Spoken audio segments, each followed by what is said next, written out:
ஓம் ஸ்ரீ குருபியோ நமக. ஓம் ஸ்ரீ மகா பெரியவா சரணம். ஜூலை 25 வியாழக்கிழமை ஆடி மாதத்தில் வரக்கூடிய அற்புதமான தேய்பிறை பஞ்சமி. இந்த ஒரு தீபத்தை நீங்கள் உங்கள் வீட்டோட பூஜை அறையில் வாராகி அம்மன் நினச்சி ஏற்றி பாருங்கள். உங்கள் குடும்பத்துக்கு நல்லது மட்டுமே நடக்கும். அதுக்கு முன்னாடி நம்மளோட சேனலை இப்போ தான் நீங்கள் ஃபஸ்ட் டைம் பார்க்குறீங்க அப்படின்னா மறக்காமல் சப்ஸ்கிரைப் பண்ணிக்கோங்க. இது மாதிரி அப்டேட் தெரிஞ்சுக்கிறதுக்கு பக்கத்தில் இருக்கக்கூடிய நோட்டிஃபிகேஷன் பெல்லையும் கிளிக் பண்ணிக்கோங்க. இப்போ என்ன தீபம் ஏற்ற போகிறோம் அப்படிங்கிறத பற்றி பார்க்கலாம். ஆடி மாதம் அப்படின்னு எடுத்துக்கிட்டாலே அம்பாள் வழிபாடு, அம்மன் வழிபாடுன்னு சொல்லி அந்த மாதம் முழுக்க ஒரே திருவிழாவாக இருக்கும். அந்த வகையில் வாராகி அம்மனை வணங்குறதுக்கும் இந்த ஆடி மாதம் ரொம்ப ரொம்ப சிறப்பு வாய்ந்த ஒரு மாதம். அதுலேயும் பஞ்சமி அப்படின்னு சொன்னாலே அது வாராகி அம்மனுக்கு உரிய தினம். ஒரு மாதத்தில் வளர்பிறை பஞ்சமி, தேய்பிறை பஞ்சமின்னு சொல்லி 2 பஞ்சமி திதிகள் வரும். நம்ம வாழ்க்கையில் இருக்கக்கூடிய நன்மைகள் எல்லாம் அதிகரிக்கணும் அப்படின்னு நினைக்கிறவங்க, நம்மக்கிட்ட இருக்கக்கூடிய செல்வம், பேரு, புகழ் இது எல்லாம் வளரணும்னு நினைக்கிறவங்க வளர்பிறை பஞ்சமி திதியில் வாராகி அம்மனை வழிபாடு செய்வாங்க. ஆனால் அதுவே நமக்கு இருக்கக்கூடிய கஷ்டங்கள் நீங்கணும், கவலைகள் நீங்கணும், கெட்டது நீங்கணும் அப்படின்னு நினைக்கிறவங்க தேய்பிறை பஞ்சமியில் வாராகி அம்மனை வழிபடுவாங்க. அதுலேயும் அம்மனுக்கு ரொம்ப உகந்த மாதமாக இருக்கக்கூடிய இந்த ஆடி மாதத்தில் வரக்கூடிய தேய்பிறை பஞ்சமி நாள் அன்னைக்கு நாம் வாராகி அம்மனை எந்த ரூபத்தில் எப்படி வழிபாடு செஞ்சாலும் கண்டிப்பாக நமக்கு அருள் பாலிப்பாங்க. ஆடி மாதத்தில் வரக்கூடிய இந்த ஒரு தேய்பிறை பஞ்சமி அப்படிங்கிறது வியாழக்கிழமை காலையில் 8:40 மணிக்கு தான் ஆரம்பிக்குது. வியாழக்கிழமை காலை 8:40 மணிக்கு ஆரம்பிக்கக்கூடிய பஞ்சமி திதி வெள்ளிக்கிழமை காலை 6:10க்கு முடியுது. அப்பேற்பட்ட சக்தி வாய்ந்த வியாழக்கிழமையில் வரக்கூடிய இந்த ஒரு பஞ்சமி திதியை நீங்கள் தவற விடாதீங்க. வாராகி அம்மனை இது வரைக்கும் நீங்கள் வழிபாடு செஞ்சதே இல்லை, வழிபாடு செய்யலான்னு இருக்கோம் அப்படின்னு நினைக்கிறவங்களும், ஏற்கனவே வாராகி அம்மனுக்கு முறையாக வழிபாடு செஞ்சுக்கிட்டு இருக்கிறவங்களும் இந்த ஒரு தேய்பிறை பஞ்சமி திதியை நீங்கள் பயன்படுத்திக்கலாம். ரொம்ப பெருசாக நீங்கள் ஒன்றும் வழிபாடு செய்யணும் அப்படிங்கிற அவசியம் கிடையாது. பெரிய அளவில் நைவேத்தியம் செய்யணுங்கிற அவசியமும் கிடையாது. உங்ககிட்ட என்ன பொருள்கள் இருக்கோ அதை வச்சே செய்யலாம். வாராகி அம்மன் அப்படிங்கிறவங்க ஒரு காவல் தெய்வம். சப்த கன்னிகளில் பார்க்கறதுக்கு ரொம்ப உக்கிரமான தேவதையாக காட்சி அளித்தாலும் பழகிறதுக்கு ரொம்ப குழந்தை மாதிரி. சின்னதாக ஒரு மஞ்சள் கிழங்கை நீங்கள் வாராகி அம்மனாக பாவிச்சு அதில் நீங்கள் உட்காந்து அருள் பாலிக்கணும்னு வேணுனீங்கன்னா அந்த மஞ்சள் கிழங்குல உங்களுக்கு அருள் பாலிப்பாங்க. நிலம் சம்பந்தப்பட்ட தேவதை வாராகி அம்மன் அப்படிங்கிறதால நிலத்திலேருந்து விளையக்கூடிய எல்லா பொருட்களுமே வாராகி அம்மனுக்கு உகந்த பொருட்கள் தான். அதுவும் நைவேத்தியமாக படைக்கிறதுக்கு உகந்த பொருட்கள். உதாரணத்துக்கு சொல்லணும்னா கிழங்கு வகைகள், எல்லா விதமான கிழங்கு வகைகளையுமே நீங்கள் வாராகி அம்மனுக்கு, அதுவும் நிலத்திலேருந்து வரக்கூடிய கிழங்கு வகைகளை நீங்கள் வாராகி அம்மனுக்கு கொடுக்கறது, படைக்கிறது ரொம்ப ரொம்ப சிறப்பு. அது வாராகி அம்மனுக்கு ரொம்ப பிடிக்கும். அதே மாதிரி பழங்களை பொறுத்த வரைக்கும் மாதுளை பழம் ரொம்ப பிடிக்கும். வெறும் மாதுளை பழத்தை முழுசாக வாங்கிட்டு நீங்கள் வாராகி அம்மனுக்கு வழிபாடு செய்யாமல் அந்த மாதுளை பழத்தை முத்துக்களாக உரித்து அதில் தேன் ஊற்றி அதை ஒரு சின்ன கிண்ணத்தில் வச்சு அதை வாராகி அம்மனுக்கு வழிபாடு செய்யுங்க. வாராகி அம்மனுக்கு பிடித்த நிறம் மஞ்சள்.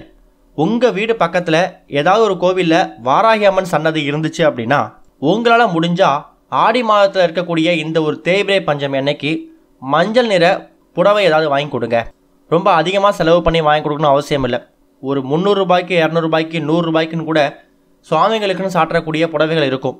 அதை உங்கள் கையால் வாராகி அம்மனுக்கு மஞ்சள் நிற புடவையை வாங்கி கொடுங்க. இது எல்லாமே ஆடி மாதத்தில் தேய்பிறை பஞ்சமி திதியில் நீங்கள் பண்ணக்கூடிய வாராகி அம்மன் வழிபாடு. ஒரு சில பேர் வீடுகளில் வாராகி அம்மனோட ஃபோட்டோ வச்சுருப்பாங்க, சிலை வச்சுருப்பாங்க. அவங்க இப்போ நம்ம சொல்லக்கூடிய இந்த ஒரு தீபத்தை வாராகி அம்மன் சிலைக்கு முன்னாடியோ ஃபோட்டோக்கு முன்னாடியோ ஏற்றி உங்களோட வேண்டுதலை நீங்கள் நிறைவேற்றிக்கலாம். ஒருவேளை உங்ககிட்ட ஃபோட்டோ இல்லை, என்ன செய்யலாம்? வாராகி அம்மனோட ஃபோட்டோ வீட்டில் வைக்கிற பழக்கம் இல்லை, ஆனால் கண்டிப்பாக நாங்கள் வாராகி அம்மனை வழிபடுவோம், இல்லை இது வரைக்கும் நாங்கள் வச்சு பழக்கம் இல்லை, இனிமேல் வழிபடலான்னு இருக்கோம் அப்படிங்கிறவங்களும் என்ன செய்யலாம்? சின்னதாக ஒரு விளக்கு ஒன்று ஏற்றி வைங்க. பெருசாக கூட ஏற்றணும் அவசியம் இல்லை. ஒரே ஒரு அகல் விளக்கு ஏற்றி வச்சா கூட, இல்லை ஒரே ஒரு குத்து விளக்கு ஏற்றி வச்சா கூட அதை நீங்கள் வாராகி அம்மனாக பாவிச்சு அந்த விளக்குக்கு முன்னாடி இப்போ நம்ம சொல்லக்கூடிய இந்த ஒரு தீபத்தை நீங்கள் ஏற்றணும். ரொம்ப ரொம்ப எளிமையாக உங்கள் வீட்டில் கிடைக்கக்கூடிய பொருட்களை வச்சு தான் இந்த தீபத்தை ஏற்ற போகிறீங்க. இதுக்கு உங்களுக்கு தேவைப்படக்கூடிய பொருட்கள் மொத்தமாக ஒரு 3 பொருட்கள் தான். ஒரே ஒரு கைப்பிடி அளவு கல்லுப்பு, ஒரே ஒரு அகல் விளக்கு, ஒரு செம்பருத்தி இலை. சின்னதாக விளக்கு ஏற்றுற மாதிரி ஒரு தட்டு ஒன்று எடுத்துக்கோங்க. அந்த தட்டில் ஒரே ஒரு கைப்பிடி அளவு கல்லுப்பை நல்லா பரப்பி வச்சுக்கோங்க. அந்த கல்லுப்பு மேலே ஒரே ஒரு செம்பருத்தி இலை வைக்கணும். எந்த செம்பருத்தி இலையாக இருந்தாலும் பரவாயில்லை, உங்கள் வீடு பக்கத்தில் கிடைக்கக்கூடிய செம்பருத்தி இலையை நீங்கள் பயன்படுத்திக்கலாம். ஒரே ஒரு செம்பருத்தி இலையை அந்த கல்லுப்புக்கு மேலே வச்சு அது மேலே ஒரு அகல் விளக்கு வைக்கணும். அகல் விளக்கு வச்சு திரி போட்டு நல்லெண்ணெய் ஊற்றினாலும் சரி, நெய் ஊற்றினாலும் சரி, அது உங்களோட தனிப்பட்ட விருப்பம். இந்த ஒரு தீபத்தை தான் நீங்கள் வாராகி அம்மனுக்கு முன்னாடி ஏற்ற போகிறீங்க. முன்னாடியே சொன்ன மாதிரி வாராகி அம்மன் ஃபோட்டோஸ் எல்லாம் இருந்துச்சுன்னா அதுக்கு முன்னாடி இந்த தீபத்தை ஏற்றுங்க. வாராகி அம்மன் ஃபோட்டோவோ சிலையோ இல்லாதவங்க ஏதாவது ஒரு விளக்கு ஒன்றை ஏற்றி வச்சு அதை வாராகி அம்மனாக பாவிச்சு அந்த தீபத்துக்கு முன்னாடி இந்த கல்லுப்பு தீபத்தை ஏற்றி வைக்கணும்.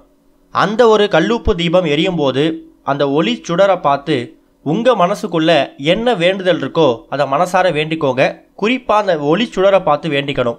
தேய்பிரை பஞ்சமி அப்படிங்கிறதால நம்ம முன்னாடி என்ன சொல்லியிருக்கோம், உங்ககிட்ட இருக்கக்கூடிய கஷ்டங்கள் கரைந்து போகணும், கவலைகள் கரைந்து போகணும், கடன் கரைந்து போகணும், தேவையில்லாத பயம், பதட்டம், இது மாதிரி எல்லா விஷயங்களும் நீங்கணும்னு மனசார வாராகி அம்மனை வேண்டிக்கோங்க.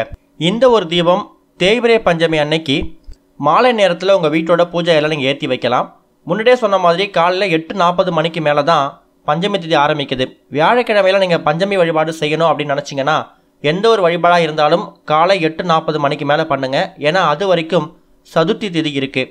மறுநாள் காலையில் 6:10 வரைக்கும் பஞ்சமி திதி இருக்கிறதால மாலை நேரத்தில் வியாழக்கிழமையில் 25ஆம் தேதி ஒரு 6-7 மணிக்கு மேலே இந்த ஒரு தீபத்தை நீங்கள் ஏற்றலாம்.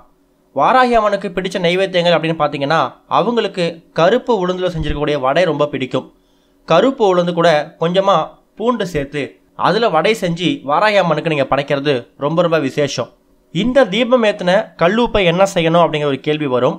தீபம் ஏற்றிருக்கக்கூடிய அந்த செம்பருத்தி இலையையும் அந்த கல்லுப்பையும் சின்னதாக ஒரு பாத்திரம் எடுத்து அதில் தண்ணி ஊற்றி ரெண்டுத்தையும் கரைச்சி ஏதாவது ஒரு செடியில் மரத்தடியில் ஊற்றிடுங்க. கால் படாத இடத்துல ஊற்றிடுங்க. தயவு செஞ்சு கால் படாத மாதிரி பார்த்துக்கோங்க. இந்த ஒரு தீபம் ரொம்ப பார்க்கறதுக்கு ரொம்ப எளிமையாக எல்லா நாட்களும் ஏற்றக்கூடிய தீபமாக தான் இருக்கும். இதுலனா வித்தியாசம் இருக்குது. இந்த ஒரு கல்லுப்பு தீபத்தை நாங்கள் நிறையா பார்த்துருக்கோம் அப்படிங்கிற ஒரு கேள்வி வரும்.